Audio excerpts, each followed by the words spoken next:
বদল হয় নাই, অভ্যুত্থান হয়েছে। শ্রমিক জীবন দিয়েছে, তার জীবনের মর্যাদা পায় নাই। মজুরির দাবিতে এখনো শ্রমিকদেরকে শ্রমভবন ঘেরাও করতে হয়।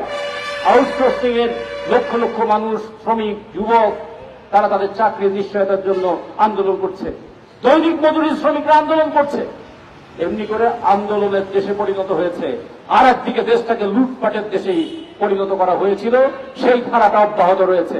গত 1 বছরে বাংলাদেশের দারিদ্র্যের সংখ্যা বেড়েছে।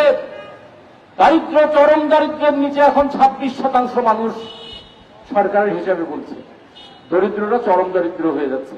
অন্যদিকে 1 বছরে বাংলাদেশ ব্যাংকে নতুন কোটিপতি জন্ম হয়েছে 10,000-এরও বেশি। এটা বাংলাদেশ ব্যাংকের হিসাব। যারা ব্যাংকে টাকা রাখেন তাদের হিসাবে তো। সব চোরেরা ব্যাংকে টাকা রাখে না, সব দুর্নীতিবাজরা ব্যাংকে টাকা রাখে না। ওই পুলিশের ওসির নিয়োগ বদলি, ডিসির নিয়োগ বদলি, প্রশাসনের কর্মকর্তাদের নিয়োগ বদলির জন্য যে দুর্নীতি হয়, সেই দুর্নীতির টাকা ব্যাংকে থাকে না। ওই টাকা ব্যাংকে থাকলে দেখা যেত কোটিপতির সংখ্যা আরো কত বেড়েছে। ওরা এখন হাত গুটাচ্ছে, ওরা প্রস্তুত হচ্ছে আগামী ইলেকশনে নমিনেশন কিনবে, নমিনেশন বাণিজ্য করবে এবং ওরা আবার পার্লামেন্টে যাবে। ফলে সেই সময় শ্রমিক শ্রেণীর লড়াই হচ্ছে মজুরির লড়াই, শ্রমিক লড়াই হচ্ছে তার চাকুরির লড়াই, শ্রমিক শ্রেণীর লড়াই হচ্ছে তার জীবিকার লড়াই, শ্রমিক শ্রেণীর লড়াই হচ্ছে উৎপাদনের লড়াই, শ্রমিক শ্রেণীর লড়াই হচ্ছে তার জীবন এবং জীবিকাকে নিশ্চিন্ত করবার লড়াই। সেই কথাই শ্রম সংস্কার কমিশনের প্রথমে বলা হয়েছিল, জীবন এবং জীবিকার নিরাপত্তা বিধান করাই হবে রাষ্ট্রের প্রধান কাজ। রাষ্ট্র সেই কাজ ছেড়ে দিয়ে জীবন এবং জীবিকাকে আজকে নিরাপত্তাহীন করে তুলেছে। আমরা তার প্রতিবাদ জানাই। অবিলম্বে জাফর, প্রণব সহ আটককৃত শ্রমিকদের মুক্তি চাই।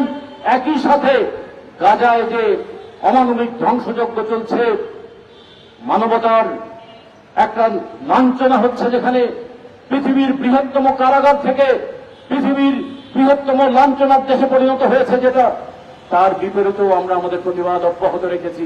আজকের পরে সেই প্রতিবাদ আমাদের হবে।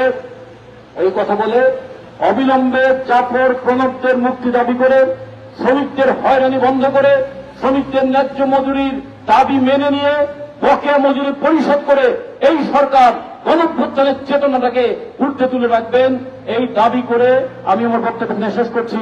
দুনিয়ার মজদুর এক হোক। এরপরে আমাদের পরবর্তী সমাবেশ হবে, তার আগে একটা সংক্ষিপ্ত মিছিল করে আপনারা আবার এই সমাবেশে যুক্ত হবেন।